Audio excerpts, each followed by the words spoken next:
Two six স্টেটিস্কোপ। আজকে আমরা নিয়ে চলে এসেছি স্বদেশী সমাজ, written by Rabindranath Thakur. Friends, স্বদেশী সমাজ কথাটার অর্থ আমাদের বুঝতে হবে প্রবন্ধটি বোঝার আগে। তো প্রথমে আমরা জানবো স্বদেশী সমাজ কী। স্বদেশী সমাজ বলতে বোঝাচ্ছে যে আমরা ভারতবাসীরা আত্মনির্ভর কবে হব, ওকে, এমন সমাজ কবে গঠিত হবে যেখানে সবার স্ব উদ্যোগ দেখা দেবে। এই প্রবন্ধটি লেখা হয়েছিল 1300 বঙ্গাব্দের মাঝামাঝি। তো সেই সময় আমাদের দেশে ভীষণ জলের অভাব দেখা গিয়েছিল, জলকষ্ট দেখা গিয়েছিল। এই জলকষ্ট দেখে তখন তো আমাদের দেশ পরাধীন। ইংরেজরা বলল যে আমরা সলিউশন বার করার চেষ্টা করছি, তবে আমরা ভারতবাসীরা পুরোপুরি হাল ছেড়ে দিয়েছিলাম। তো এই হাল ছেড়ে দেওয়ার পেছনে রবীন্দ্রনাথ বলতে চেয়েছেন যে দেশ আমাদের, সমাজ আমাদের, ভাবনা চিন্তা কেন বিদেশি থাকবে।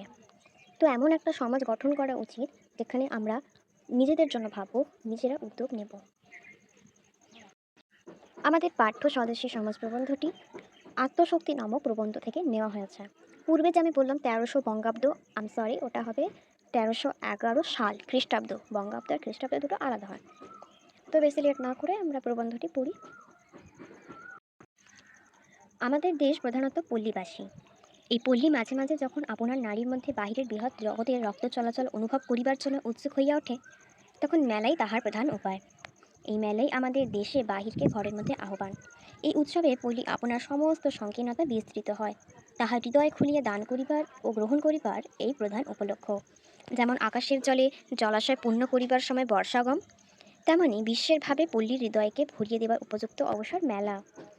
অর্থাৎ আমাদের স্বদেশী সমাজে ঐক্যবদ্ধ স্থাপন করতে হলে মেলার কিন্তু অনেক গুরুত্বপূর্ণ রোল রয়েছে, তার ভূমিকা রয়েছে। কিভাবে না, আমাদের দেশটা হচ্ছে প্রধানত পল্লীবাসী, অর্থাৎ এখানে গ্রামটাই বেশি শহরের থেকে, এবং গ্রামের মানুষরা খুব একটা মেলামেশা করে না। কখন মিলেমিশে তারা থাকবে না, যখন আমাদের ঘন ঘন মেলা উপলক্ষ দেখা দেবে, যখন উৎসব হবে মেলার মাধ্যমে। মেলা হলে কি হবে, আমরা এক গ্রামের লোক অন্য গ্রামে গিয়ে মেলা দেখবার জন্য যাব, কিন্তু এমনি নর্মালি কিন্তু আমরা কোনো এক গ্রাম থেকে অন্য গ্রামে দেখা করতে যাব না। তো মেলাটা খুব গুরুত্বপূর্ণ। এবং মেলায় কি হয় না, অনেক বড় বড় লোকেরা, ধনী লোকেরা দান করতে এগিয়ে আসে। তো এই দান করতে উপলক্ষ কিন্তু মেলা। বলছে যে যখন জলাশয়ে জল থাকে না, আগেও বললাম যখন জলকষ্ট দেখা দিয়েছিল তখনই প্রবন্ধটা লেখা হয়েছে। তো রবীন্দ্রনাথ উদাহরণ দিচ্ছেন যে যখন জলকষ্ট থাকে, জলাশয়ের জল থাকে না, তখন সেটা পূর্ণ করিবার জন্য মেলা হয়, বর্ষা আগম হয়, অর্থাৎ বৃষ্টি হয়। ঠিক তেমনই যখন বিশ্বের ভাবে পল্লীর হৃদয়কে ভরিয়ে দেবে, মানে আমরা যখন মনে নান্দনিক ভাবটাই নেই, তখন সে আনন্দটা পেতে হলে আমাদের কী করতে হবে, মেলার আয়োজন করতে হবে। এই মেলা আমাদের দেশে অত্যন্ত স্বাভাবিক। একটা সভা উপলক্ষে যদি দেশের লোককে ডাক দাও, তবে তারা সংশয় লই আসিবে, অর্থাৎ তারা ভাবে যে যাবো কি যাবো না, যাবো গেলে কি আমার কোনো লাভ হবে, কি কোনো ক্ষতি হবে, এক্সেট্রা এক্সেট্রা, অনেক রকম সংশয় আসবে মনে। তাহাদের মন খুলিতে অনেক দেরি হইবে। কিন্তু মেলা উপলক্ষে যাহারা একত্র হয় তারা সহজেই হৃদয় খুলিয়াই আসে। তারা ভেবেই নেয় যে আমরা তো যাবই, মেলা হলে আমরা যাবই, কোনো সংশয় দেখা দেয় না। সুতরাং এইখানেই দেশের মন পাইবার প্রকৃত অবকাশ ঘটে। যেখানে মানুষ হৃদয় খুলিয়ে আসতে পারে, সেখানে মানুষের মনকে আমরা পাইতে পারি, জয় করতে পারি। পল্লীগুলি যেদিন হাল লাগল বন্ধ করিয়া ছুটি লইয়াছে, সেই দিনই তাহাদের কাছে আসিয়া বসিবার দিন। আচ্ছা, যে গ্রাম আছে সেটা গ্রাম মূলত কৃষি নির্ভর, এবং কৃষি আমরা জানি যে সেটা সিজনাল হয়, সেটা হয়ে থাকে বর্ষার উপর ডিপেন্ড করে। তো যখন বর্ষা নেই তখন তো লোকের চাষবাস খুব একটা করে না, তো তখন তাদের হাল লাঙল কী হয়ে যায়, তাদের কাজের ছুটি হয়ে যায়, সেটা বন্ধ হয়ে যায়। সেই সময় কী হবে, সেই সময় আমাদের মেলার আয়োজন করতে হবে তাদের মনে নান্দনিক ভাবটা জাগিয়ে তোলার জন্য। বলছেন যে বাংলাদেশে এমন জেলা নাই যেখানে নানা স্থানে বছরের নানা সময় মেলা না হইয়া থাকে। আমি ওয়েস্ট বেঙ্গলে থাকি, এখানেও আমরা প্রত্যেক একটা শহরে, এমনকি এলাকাতে মেলা হবেই। বিশেষ করে পুজোর ওকেশনের ক্ষেত্রে প্রত্যেক ছোটো ছোটো এলাকা পেরিয়েই কিন্তু এখানে মেলা দেখা দেয়। তো জেলা তো দূর, এখানে এলাকায় মেলা দেখা দেয়। প্রথমত এই মেলাগুলির তালিকা ও বিবরণ সংগ্রহ করা আমাদের কর্তব্য। আমাদের দায়িত্ব কী হবে, রেসপন্সিবিলিটিস হবে না, কোথায় কোন মেলা হচ্ছে, কতদিন ধরে হচ্ছে, এক্সেট্রা এক্সেট্রা, মেলার খরচ, মেলার ইনকাম এক্সেট্রা আমাদের কী করতে হবে, তালিকা এবং বিবরণ আমাদের করতে হবে। আমাদের বলতে যারা শিক্ষিত, যারা অল্প পরিমাণেও শিক্ষিত, এবার রেসপন্সিবিলিটি যারা নিতে পারবে, তাদের এটা দায়িত্ব। তো বলছে তাহার পর এই সমস্ত মেলাগুলির সূত্রে দেশের লোকের সঙ্গে যথার্থভাবে পরিচিত হইবার উপলক্ষ আমরা যেন অবলম্বন করি। এবার আমরা যেন একে অপরকে যেন চেনানোর একটা ব্যবস্থা করি, যে অমুক এই শহরের বাসিন্দা, অমুক ওই গ্রামের বাসিন্দা, অমুক এখান থেকে থাকে, অমুক এই, অমুক সেই, এক্সেট্রা সেটা আমাদের দায়িত্ব। যেহেতু মেলা উপলক্ষে আমরা একজোট হয়েছি, তো আমাদের একে অপরের পরিচিত জানাটাও খুব ইম্পর্ট্যান্ট। প্রত্যেক জেলার ভদ্র শিক্ষিত সম্প্রদায় তাহাদের জেলার মেলাগুলিকে যদি নবভাবে জাগ্রত নবপ্রাণে সজীব করিয়া তুলিতে পারেন, ইহার মধ্যে দেশের শিক্ষিতগণ যদি তাহাদের হৃদয় সঞ্চার করিয়া দেন, এই সকল মেলা যদি তারা হিন্দু মুসলমানের মধ্যে সদ্ভাব স্থাপন করেন, কোনো প্রকার নিষ্ফল পলিটিক্সের সঞ্চার না রাখিয়া বিদ্যালয়, পথঘাট, জলাশয়, গোচারভূমি প্রভৃতি সম্বন্ধে জেলার যে সমস্ত অভাব আছে তাহার প্রতিকারের পরামর্শ করেন, তবে অতি অল্পকালের মধ্যে স্বদেশকে যথার্থই সচেষ্ট করিয়া তুলিতে পারেন। কবিগুরু বলছেন যে এখানে দায়িত্বটা কাজে নিতে হবে না যারা শিক্ষিত ঘর থেকে এসছে, মানে যাদের ফ্যামিলি শিক্ষিত, যারা নিজেরাও শিক্ষিত, তাদের এই দায়িত্বটা নিতে হবে। তারা কি করবে, এই মেলাটাকে যেহেতু এখন বন্ধ হয়ে গেছে, আবার তাকে চালু করতে হবে, নবভাবে তাকে জীবিত করতে হবে, জাগ্রত করতে হবে এবং নতুনভাবে তাকে দেখতে হবে, নবপ্রাণে সজীব করতে হবে। এর জন্য যদি আমাদের একটু হৃদয় সঞ্চয় করে দিতে হয়, মানে একটু হৃদয় খুলিয়া মনে কোনো প্রকার হিংসা না রেখে যদি কাজটা করার জন্য এগোতে হয়, তো আমরা এগোবো। এবং এই মেলায় যেন হিন্দু মুসলমানের মধ্যে আমরা সদ্ভাব স্থাপন করি। আমরা যদি নিজেদের মধ্যেই ঐক্য স্থাপন করে না রাখি, তাহলে ইংরেজরা তো আমাদের উপর প্রেশার ক্রিয়েট করবেই, তাই না? তারা তো চাপ দেবেই। এবং কোনো রকম নিষ্ফল পলিটিক্স আমরা সব এক, আমাদের নিজেদের মধ্যে এমন কোনো পলিটিক্স খেলা উচিতই না যার কোনো ফলই হয় না, সেটা নিষ্ফল। সেই পলিটিক্সটা দূরে সরিয়ে রেখে আমাদের কী করতে হবে না, আমাদের কী কী নেই, আমাদের বিদ্যালয় নেই, আমাদের ভালো রাস্তাঘাট নেই, আমাদের জলাশয় নেই, আমাদের পশু পাখি তো আছে কিন্তু তাদের হাঁটাহাঁটি করার জায়গা নেই, গোছর জমিটাও নেই। তো সেই সমস্ত অভাব আছে, সেগুলো পূরণ করার জন্য আমাদের এই যে হিন্দু মুসলমানদের মধ্যে যে পলিটিক্স, সেটা সরাতে হবে। তাহার প্রতিকারের পরামর্শ করেন, তবে অতি অল্পকালের মধ্যে স্বদেশকে যথার্থই সচেষ্ট করিয়া তুলিতে পারি। তাহলে এই যে অভাবগুলো রয়েছে তার প্রতিকার যদি আমরা করতে পারি, তাহলে আমরা অতি অল্পকালের মধ্যে স্বদেশকে যথার্থই সচেষ্ট করিয়া তুলিতে পারবো। অর্থাৎ আমরা যদি চেষ্টা করি তাহলে সব কিছুই হবে। তারপর আমার বিশ্বাস, যদি ঘুরিয়ে বাংলাদেশে নানা স্থানে মেলা করিবার জন্য একদল লোক প্রস্তুত হন, তাহারা নূতন নূতন যাত্রা, কীর্তন, কথকথা রচনা করিয়া সঙ্গে বায়োস্কোপ, ম্যাজিক লন্ঠন, ব্যায়াম এবং ভোগবাজির আয়োজন লইয়া ফিরিতে থাকেন, তবে ব্যয় নির্বাহের জন্য তাহাদিকে কিছুমাত্র ভাবিতে হয় না। তাহারা যদি মোটের উপরে প্রত্যেক মেলার জন্য জমিদারকে একটা বিশেষ খাজনা ধরিয়া দেন এবং দোকানদারদের নিকট হইতে নিয়মে বিক্রয়ের লভ্যাংশ আদায় করিবার অধিকার প্রাপ্ত হন, তবে উপযুক্ত সুব্যবস্থা দ্বারা সমস্ত ব্যাপারটাকে লাভকর করিয়া তুলিতে পারবেন। অর্থাৎ কবিগুরু এখানটায় বোঝাচ্ছেন যে কীভাবে আমাদের মেলাটাকে লাভকর করতে হবে। শুধু মেলা করলে নয়, মেলাটা হলে তো ইনকামটাও হয় এবং সেই ইনকামটা যাতে আমরা সুনির্দিষ্ট জায়গায় সেটা ব্যয়ও করতে পারি। ঠিক আছে, শুধু আয় করাটা ইম্পর্টেন্ট নয়, আয় থেকে আমাদের কিছু না কিছু উন্নতি করতে হবে, কাজে লাগাতে হবে, আয়টাকে ভালো কাজে লাগাতে হবে। তো কী সেই ব্যবস্থা দেখা যাক না। কবি বলছেন, কবির বিশ্বাস আছে যে আমাদের এখানটা প্রাবন্ধিক বলবো, বাট রবীন্দ্রনাথ ঠাকুরকে তো আমরা কবিগুরু বলে থাকি, তাই বারবার কবি বাস হচ্ছে। যাই হোক, প্রাবন্ধিক বলছেন যে বাংলাদেশ অর্থাৎ অবিভক্ত বাংলা, যেখানে আমরা বাংলাও ছিলাম, পাকিস্তানও ছিল। বাংলা বলতে ভারতবর্ষ, পাকিস্তান এবং বাংলাদেশ অবিভক্ত, কেউ ভাগ হয়নি তখন, তো সবাই একসাথে ছিলাম। তো সেই বাংলাদেশে যদি আমরা মেলা করার জন্য একটা দল রাখি, সেই দলের কাজ হবে কি না, তারা কীর্তন হোক, শ্রীকৃষ্ণকে নিয়ে রচিত গানগুলো হচ্ছে কীর্তন, তাকে এবং কথকথা রচনা করিয়া সঙ্গে আমরা যদি টিভি শোজ, বায়োস্কোপ, ম্যাজিক লণ্ঠন, ব্যায়াম এবং ভোজ বাজির অর্থাৎ খাওয়ার মধ্যে কম্পিটিশন, এগুলো যদি আনন্দময় জিনিসগুলো যদি রাখি, তবে লোকেরা আসবে, লোকেরা এসে এগুলো দেখার জন্য টাকা খরচ করবে এবং সেখান থেকে কী হবে, ওই দলটার আয় হবে এবং সেই আয় থেকে যে মেলা করছি তা সেটা তো জমির উপর করছি, তো আমাদের জমি ভাড়া করতে হয়। জমি ভাড়া কার কাছ থেকে করবো? জমিদারদের কাছ থেকে। তো জমিদারদের কাছ থেকে যে জমিটা নেব, এমনি এমনি তো দেবে না, তাকে খাজনা দিতে হবে, কিছু সুদ দিতে হবে। তো তার যে খাজনা, তাকে একটা মোটের উপর ফিক্স থাকবে, ভেরিয়েবল নয়, ইনকামের উপর দেবো না, যে আমার 5 টাকা ইনকাম হলে তোমাকে 1 টাকা দেবো এরকম নয়, আমার যতই ইনকাম হোক আমি তোমাকে 5 টাকাই দেবো এরকম একটা, কিংবা 3 টাকাই দেবো। তো একটা ফিক্সড অ্যামাউন্টে তোমার জমিদারদের খাজনা দিতে হবে। এবং যারা দোকান বসাবে মেলার উপর, তাদের কাছ থেকেও কী করতে হবে, তাদের কাছ থেকে আমরা ভেরিয়েবল অর্থাৎ ইনকামের উপর আমরা আয় করব, ইনকামের উপর ইন্টারেস্ট নেব, সুদ নেব। কীভাবে না, তাদের যত ইনকাম হবে বিক্রয়ের লভ্যাংশ আমরা আদায় করব। সেই ইনকামের উপর যতটা সেল হলো, আয় হলো, তার একটা পার্সেন্টেজ, আমার 5 টাকা যদি তুমি সেল করো তাহলে আমাকে 25 পয়সা দিতে হবে। তাহলে এভাবে কী হবে, এই মেলা জিনিসটাকে আমরা অনেকটা লাভকর করে তুলতে পারি, অনেকটা আমাদেরই লাভ হবে। এবার আমি জমিদারকে যত টাকা দিচ্ছি তার থেকে বেশি তো আমার এখান থেকে ইনকাম হয়ে যাবে, তাই না? আর এবার আমরা যাকে রেখেছিলাম যে কীর্তন গাইবে, যে কত কথা গাইবে, তো তাদেরকে একটা খরচ যা আছে তাদের একটা খরচ দেবো, এবং একটা মেলা চালাতে তো নানা আনুষঙ্গিক লাইট খরচ, এই খরচ সেই খরচ হবে। সেগুলো বাদ দেওয়ার পর যা আমার অবশিষ্ট থাকবে সেটা কি না, পারিশ্রমিক হিসেবে আমরা যা দিলাম প্লাস অন্যান্য যে খরচ লাইটিং মাইটিংয়ের যা খরচ সেটা বাদে যা পড়ে থাকবে, সেই টাকাটা আমরা কি করব, দেশের কী কী অভাব রয়েছে সেই অভাব মেটানোর কাজ করব, অর্থাৎ মূলক কাজে আমরা সেটাকে ব্যয় করব।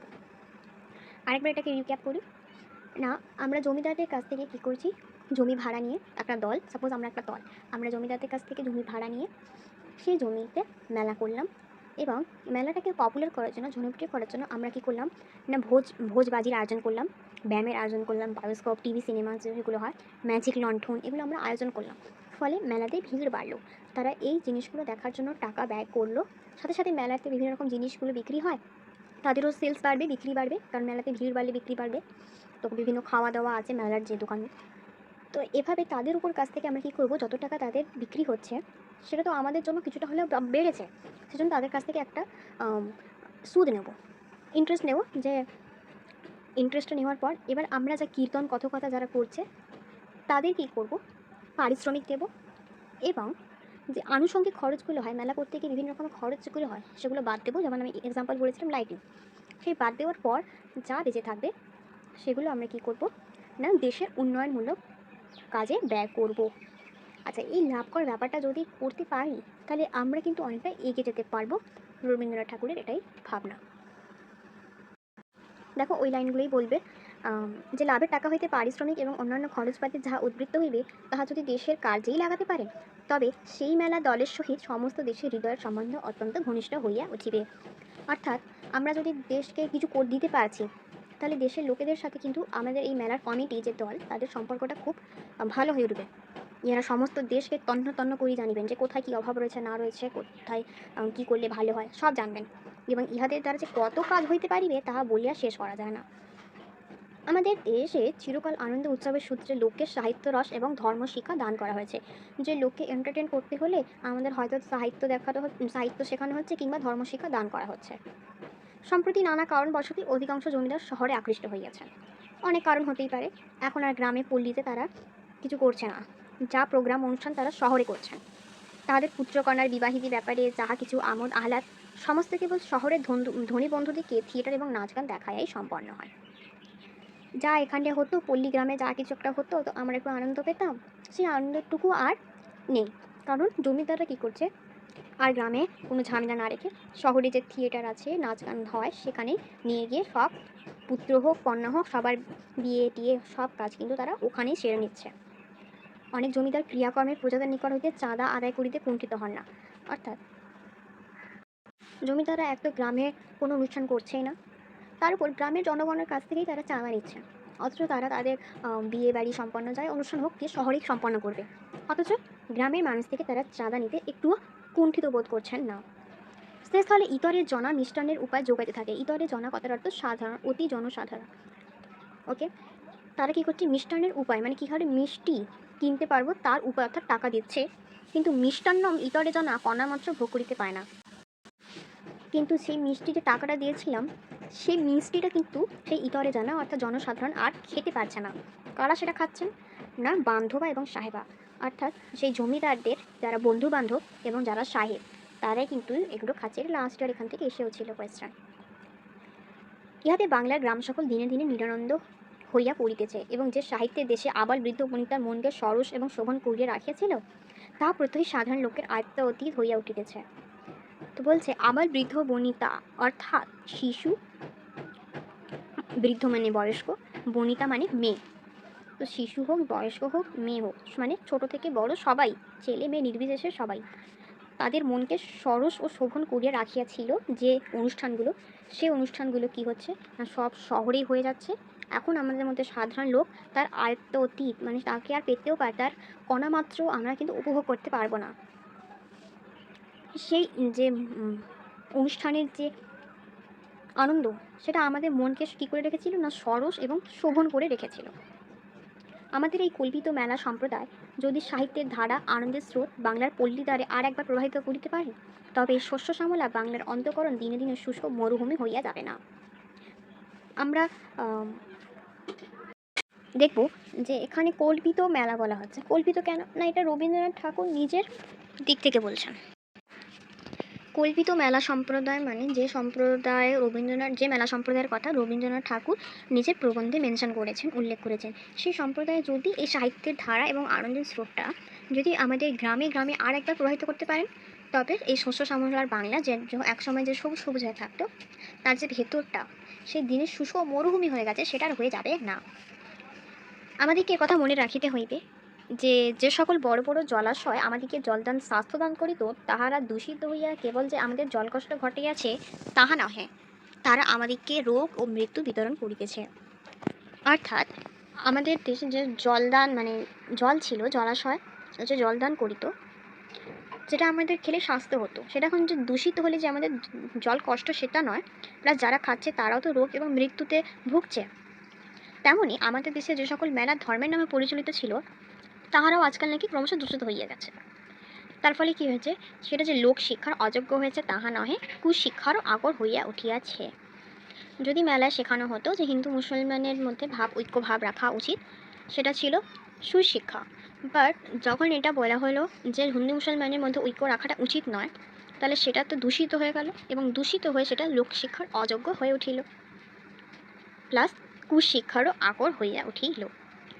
উপেক্ষিত শস্যক্ষেত্রে শস্য হইতেছে না, কাঁটা গাছা জন্মিতেছে।